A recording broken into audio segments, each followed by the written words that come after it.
Just waiting for that plane to go past. It's like one of Tony Hard's videos. It's the plane. It's much louder than that in his videos though.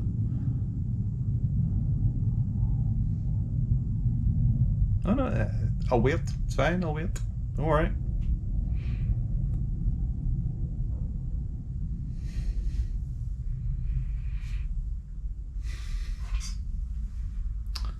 Okay.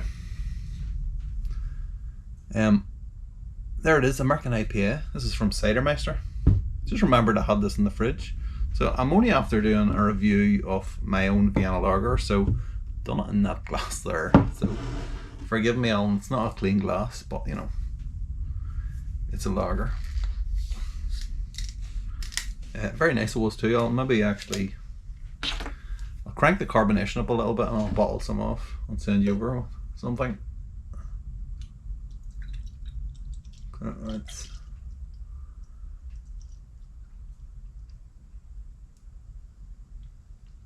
Okay. There we go. So this is American IPA, Mosaic and Columbus at 60 minutes. Oh wow.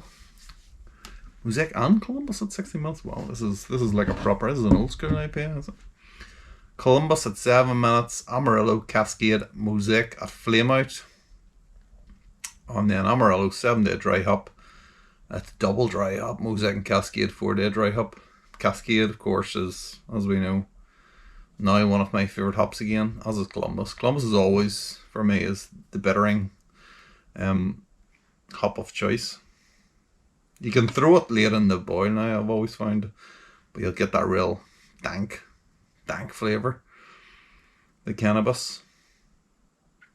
Bitterness 52 IBUs, USO 5, FG of 1.011, and it was bottled the 11th of May. 6.3%. Jeez, there is also the everything on this. This is amazing. Best malt, 78% wheat malt, 8% Munich, 8% Dark Crystal, 5%, 23-litre batch, mash temperature 65 degrees. Okay, so let's have a look at it then. So I was doing an aggressive pour because it looked like it wasn't massively carbonated. That does not look massively carbonated either. And this is a lager glass, so it's quite dark though, isn't it? I mean, is it? Maybe that is. I don't know. It's been a long time since I had a proper old school IPA. I did have an IPA. I shouldn't. I mean, I'm already gonna start waffling here. I'm sorry, Alan. I did have. I'm only back from holiday, right? I did have an IPA in the hotel bar, okay, which it was in Paris, okay. So I took the kids to Disneyland, and the hotel we were staying at is part of it's in the big ring road of Disney. It's linked somehow to Disney, I don't know. But yeah, but they had like an IPA on top. There's like 3 taps, and one was like an IPA from some local brasserie, and it tasted very much like an old IPA that I got ages ago in Holland, I think, Netherlands, sorry. And it was like, I'm sure it said it was Columbus in it, and there was like Amarillo or something. It gave the list of hops, I can't remember what they were exactly. But it had this faint taste of strawberry to me. And I was wondering how they got the strawberry in. And I've never had anything like it since. And I always presumed it was like something to do with the hops and the malts. I know that seems a bit basic, me saying that now, like, because obviously it's got to do with the malt and the hops. But it was some kind of combination. And I've never had it before, especially when using Columbus. And I got it from that drink, from that pint that I got. So, and it must have been like the crystal. I don't know. But anyway, it reminded me of that, and that was kind of more of an old school type of IPA. Wasn't quite as dark as that, but it's just a one-off on one there already. I've already got a beer in me, so this could be a mess. This could be a car crash. This is not. Well, I'm not reviewing this, by the way. I'm just talking about it. Yeah, it smells good. It does smell like that beer.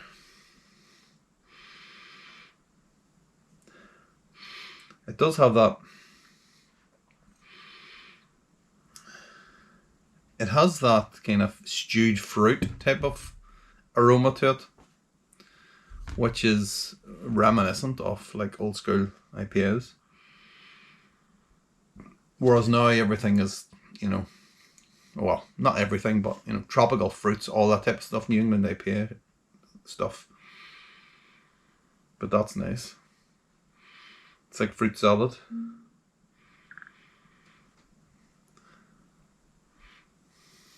Okay, cheers.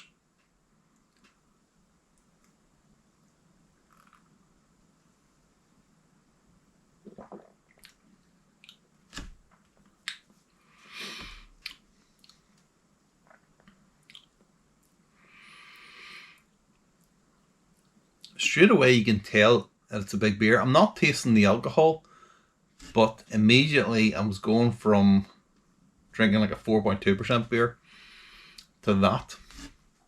And the mouthfeel is different.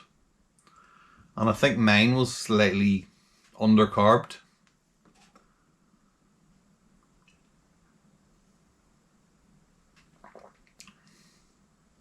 So I find it always gives that bigger mouthfeel. And that, which is definitely undercarbed as well. You're getting this big, I don't know, you can just tell that it's bigger. It's kind of medium, it's medium to full, but it's not quite full. It's not full to medium, it's medium to full, I would say.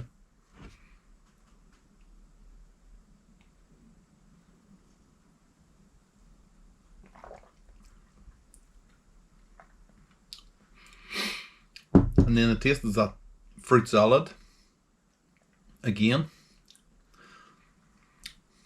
there's a real taste of something on the end. It's like there's a dankness from the Columbus that's running through it.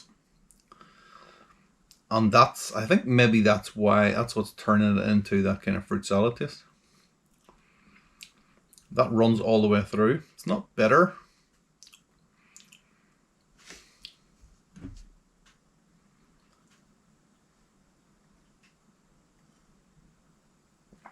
But it does definitely give a dank feel to it. The base, the malt base on it as well too. It just brings through loads of flavour. Good flavour as well too. I mean, I do like a proper IPA, I do. I mean, I'm trying to think the last time I really made a proper IPA. I did try and make a big stupid IPA because that's what I wanted to drink over Christmas, and then somehow, in some way, I ended up humming up citrus, whatever it was called the first time. Honk for Citra, it's called now, and it was a big stupid IPA, but it was more kind of going towards the fruity side, hazy, all that type of stuff. So it was getting away from what it was intended to be. And now I've got a new version which is dry hopping now in the fridge, and it's like under 5%, and yeah, I've completely bastardized it basically from what the original idea was to what it is now. But I do need to make like a proper IPA, an old school IPA with tons of crystal. I mean, it does work. Loads of crystal in it. Really sweetens it up. And then you hit it with a load of hops in the boil. Lovely stuff. 8% Munich and 5% dark crystal. So there you are. I mean, the dark crystal, if you use a lot of it, you do get this kind of berry type of taste off it, which is curious, I find. But yeah, very nice. Anyway, very nice. Okay, I'm gonna go because I'm feeling a bit drunk now. I've had 2 pints and that's starting to really hit me now. So cheers, Alan. Thank you very much for sending this over to me. I do need to make a proper IPA. I will try and revisit. So the whole thing about the strawberry beer and all I was talking about earlier on, I'm gonna try and figure that out. I might try and do a bit of research. If anyone knows how to get that strawberry flavour, if you know what I'm talking about, into a beer using malt and hops, let me know, because that's what I really want to do. So cheers. I shall go and work something out. Cheers.